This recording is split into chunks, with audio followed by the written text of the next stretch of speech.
नमस्कार दोस्तों, स्वागत है आपका अपना चैनल बालाजी हिंदी क्लास में। तो आज के इस सेट में हम पॉलिटी के क्वेश्चनों को हल करेंगे जो कि इम्पॉर्टेंट होंगे। आप लोग देखना और गेस करना कौन सा उत्तर दोस्तों सही होगा। तो चलिए स्टार्ट करते हैं अपने क्वेश्चनों को। इसके पहले भी मैंने कई प्रैक्टिस सेट करवा चुका हूं, अगर आप लोग ना देखे हों तो बहुत इंपॉर्टेंट प्रैक्टिस सेट हैं, आप लोग प्ले लिस्ट में जा कर के देख सकते हैं। तो चलिए आज का पहला क्वेश्चन है कि सुमेलित कीजिए। अगर आप लोग इन क्वेश्चनों का उत्तर दे देते हैं तो 100% आपका बीपीएससी क्वालिफाई करने को कोई रोक नहीं सकता। तो बहुत ही इंपॉर्टेंट क्वेश्चन है, आप लोग देखिए। 4 ऑप्शन के साथ हैं लेकिन बहुत ही इंपॉर्टेंट क्वेश्चन है। तो चलिए स्टार्ट करते हैं। सुमेलित कीजिए सूची 1 सूची 2 को। मौलिक कर्तव्य, बताइए मौलिक कर्तव्य किससे संबंधित है दोस्तों? बताइए, आपके कूट क्वेश्चन दिए गए हैं, बताइए तो ये मौलिक कर्तव्य किससे संबंधित है दोस्तों? बताइए तो मौलिक कर्तव्य क्या है हमारा? बताइए प्यारे दोस्तों, बताइए मौलिक कर्तव्य किससे संबंधित है प्यारे दोस्तों? गेस करिए।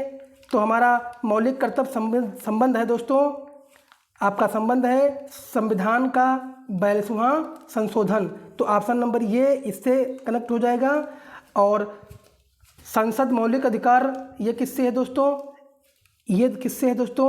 तो ये केशवानंद भारती विवाद। और मूल ढांचा क्या है आपका? मूल ढांचा संबंधित है मिनर्वा केस, इससे संबंधित है। और इंसानों के अनैतिक व्यापार का केंद्र ये आपका अनुच्छेद 23 संबंधित है। तो बताइए ए का तीसरा और बी का चौथा किसमें है? देखिए तो देखिए आपका ऑप्शन नंबर ए ही में है।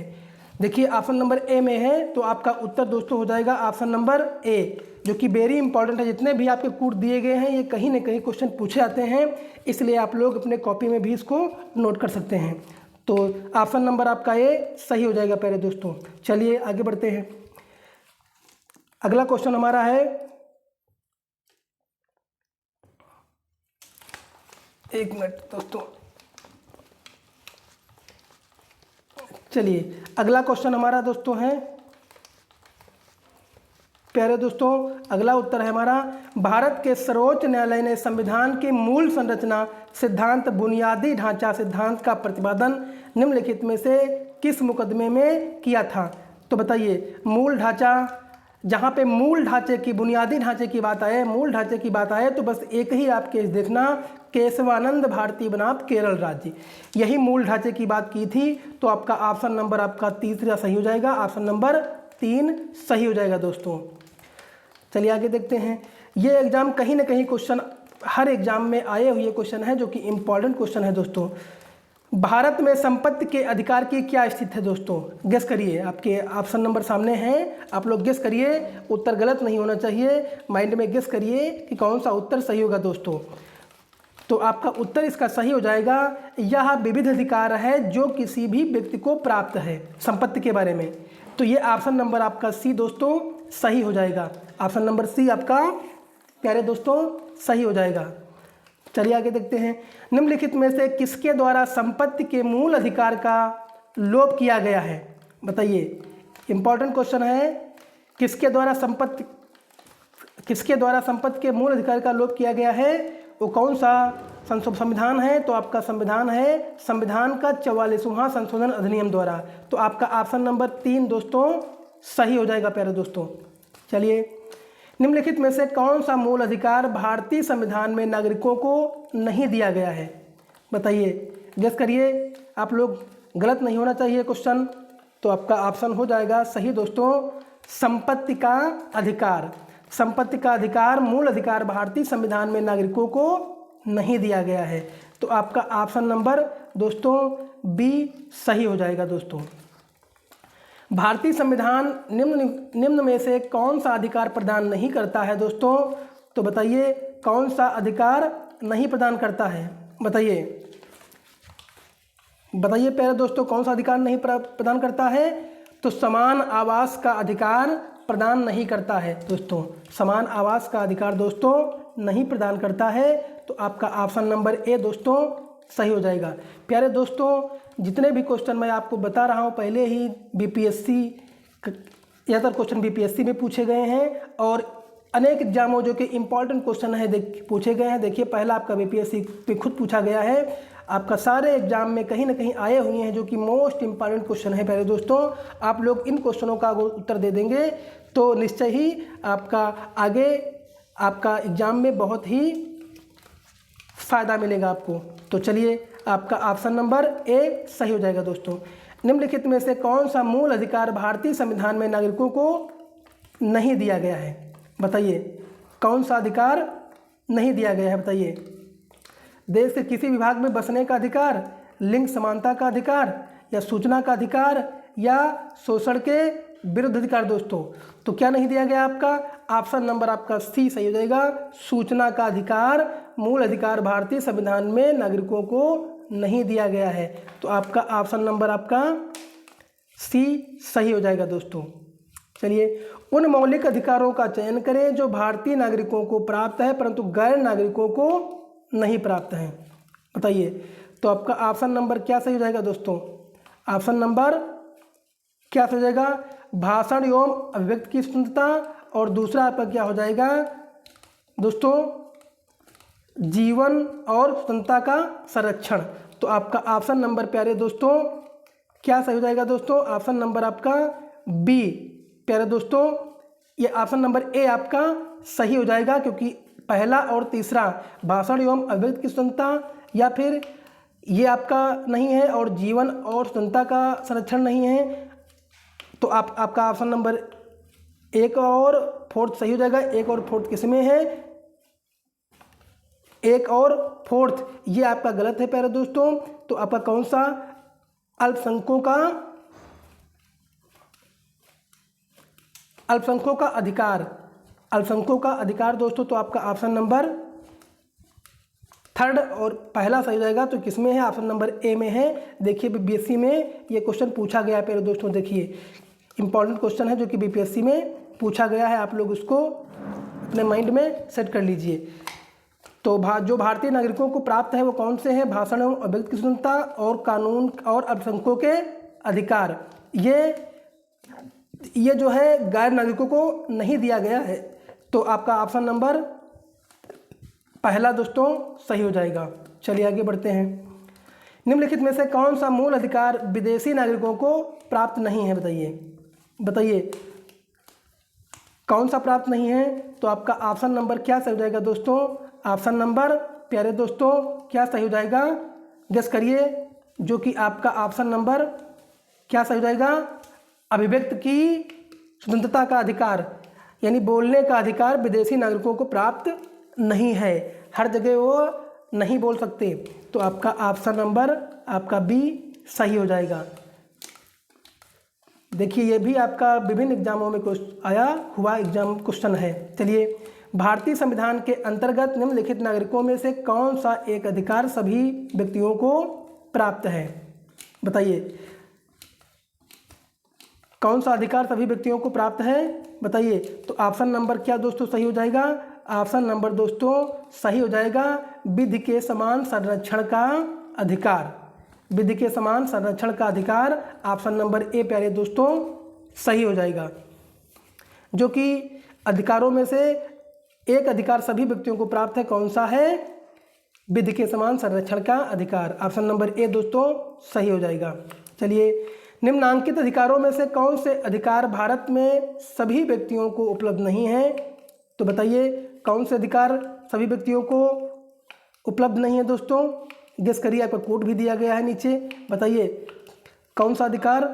तो आपका ऑप्शन नंबर क्या सही हो जाएगा दोस्तों? भेदभाव के विरुद्ध अधिकार। दूसरा देश भर में स्वतंत्र भ्रमण की स्वतंत्रता। अगला चुनाव लड़ने का अधिकार। ये नहीं है। तो 2, 3, 4 किस ऑप्शन में है? ऑप्शन नंबर आपका डी में है। तो ऑप्शन नंबर आपका डी प्यारे दोस्तों सही हो जाएगा। चलिए आगे देखते हैं। भारतीय संविधान द्वारा प्रदत्त निम्नलिखित में से कौन सा अधिकार गैर नागरिकों को उपलब्ध नहीं है? बताइए कौन सा अधिकार गैर नागरिकों को उपलब्ध नहीं है प्यारे दोस्तों? देखिए बीपीएससी में आपका क्वेश्चन ये पूछा गया है प्यारे दोस्तों। देखिए 53 और 55 बीपीएससी प्री 2011 में पूछा गया है। तो दोस्तों ऑप्शन नंबर क्या सही हो जाएगा आपका? संवैधानिक निराकरण का अधिकार। ऑप्शन नंबर डी दोस्तों इसका सही हो जाएगा, जो कि बीपीएससी में पूछा गया दोस्तों क्वेश्चन है। चलिए आगे देखते हैं। बंधुआ मजदूर उन्मूलन अधिनियम संसद में पारित किया गया था। दोस्तों कब पारित किया गया था? तो बंधुआ मजदूर उन्मूलन अधिनियम जो कि 1976 में पारित किया गया था। तो ऑप्शन नंबर आपका बी दोस्तों सही हो जाएगा।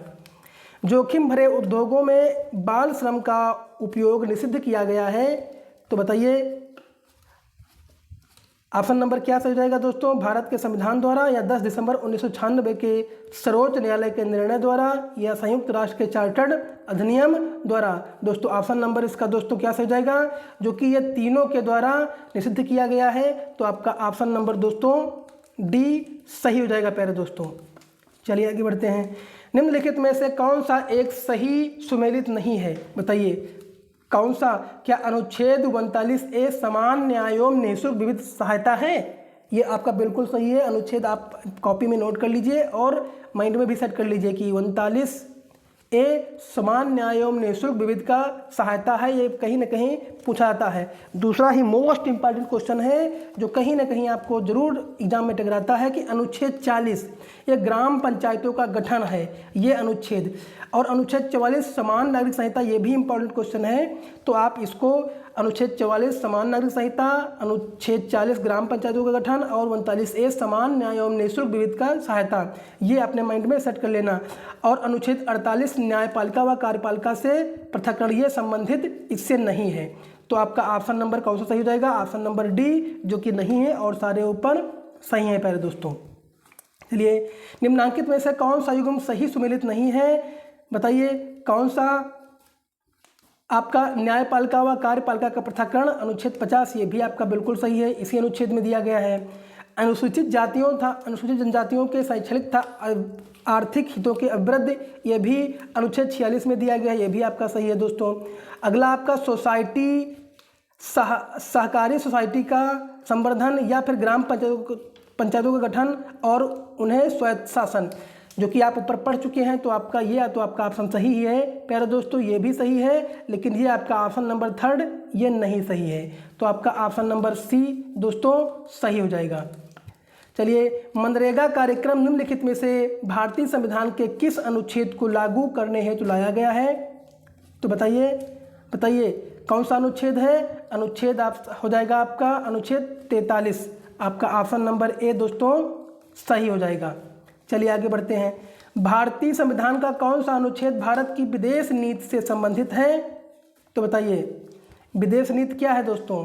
तो आपका इसमें अनुच्छेद कौन सा है? तो आपका अनुच्छेद दोस्तों गेस करिए, आपका उत्तर सही हो जाएगा ऑप्शन नंबर डी, अनुच्छेद 51 दोस्तों। निम्नलिखित में से कौन संविधान के 42वें संशोधन द्वारा नीति निर्देशक तत्वों में नहीं जोड़ा गया है? तो बताइए इसमें क्या उत्तर इसका सही हो जाएगा? शोषण से बच्चों एवं अल्पयों की सुरक्षा, या समान न्याय एवं निःशुल्क कानूनी सलाह, या समान आचार संहिता, या उद्योगों के प्रबंधन में नागरिकों की भागीदारी। तो आपका ऑप्शन नंबर दोस्तों क्या सही हो जाएगा? ऑप्शन नंबर गेस करिए, आपका ऑप्शन नंबर सही हो जाएगा दोस्तों ऑप्शन नंबर सी, समान आचार संहिता, जो कि नहीं जोड़ा गया है, बाकी ऊपर जोड़े गए हैं। तो आपका ऑप्शन नंबर सी दोस्तों सही हो जाएगा। भारतीय संविधान के भाग 4 में दिए गए निर्देशित सिद्धांतों में निम्न में से कौन से सूचीबद्ध हैं? बताइए कौन से? समान कार्य के लिए समान वेतन, या समान नागरिक संहिता, या दोस्तों बताइए कौन से सुमेलित हैं? तो आपका ऑप्शन नंबर दोस्तों क्या हो जाएगा कि 4 में कौन? समान कार्य के लिए समान वेतन, ये भी दिया गया है, समान नागरिक संहिता, ये भी दिया गया है। तो आपका ऑप्शन नंबर छोटे परिवार का मानदंड, प्राथमिक स्तर पर भारत में शिक्षा, ये नहीं दिए गए हैं। तो बाकी ऑप्शन नंबर आपका कौन सा सही हो जाएगा? ऑप्शन नंबर आपका बी दोस्तों सही हो जाएगा। देखिए ये भी बीपीएससी में आपका क्वेश्चन पूछा गया है, आप लोग इसको भी देख लीजिए। बीपीएससी प्री 16 में पूछा गया है, जो कि मोस्ट इंपॉर्टेंट क्वेश्चन है, आप लोग इसको माइंड में सेट कर लीजिए। अगला है निम्नलिखित में से कौन एक राज्य का नीति निर्देशक तत्व नहीं है? तो बताइए कौन सा नहीं है? आपका सॉरी दोस्तों 14 वर्ष के आयु तक के बच्चों को निःशुल्क, ये दोस्तों नहीं है।